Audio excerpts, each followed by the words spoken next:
ليلة دامية عاشتها العاصمة الروسية موسكو عندما استهدف مسلحون قاعة للحفلات الموسيقية داخل مجمع كروكوس سيتي هال شمال غرب العاصمة. هجوم تبناه تنظيم داعش خلف قتلى وجرحى وترك أهالي الضحايا في حالة صدمة، حيث يجهل كثير مصير أقاربهم. اتصلت بزوجتي التي كانت مع صديقتها وكلاهما هاتفهما مغلق ولم يكن من الممكن الوصول إليهما. لا أعرف أين أبحث عنهما.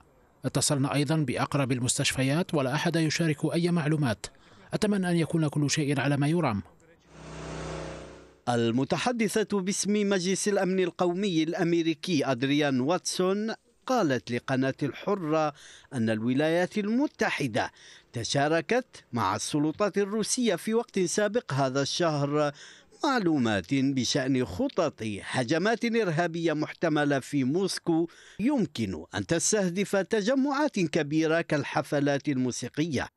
وأوضحت واتسون أن واشنطن اتخذت الخطوة وفقا لسياسة واجب التحذير المتعارف عليها دوليا.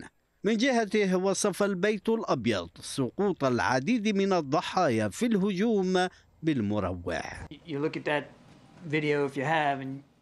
الصور فظيعة ويصعب مشاهدتها، ومن الواضح أن تفكيرنا مع ضحايا هذا الهجوم المروع بإطلاق النار.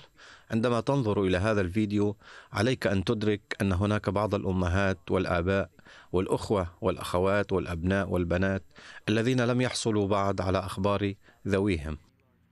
الكريملين قال إن مدير جهاز الأمن الاتحادي الروسي أبلغ الرئيس فلاديمير بوتين باعتقال مجموعة من المشتبه فيهم في الهجوم، بينهم ضالعين على نحو مباشر.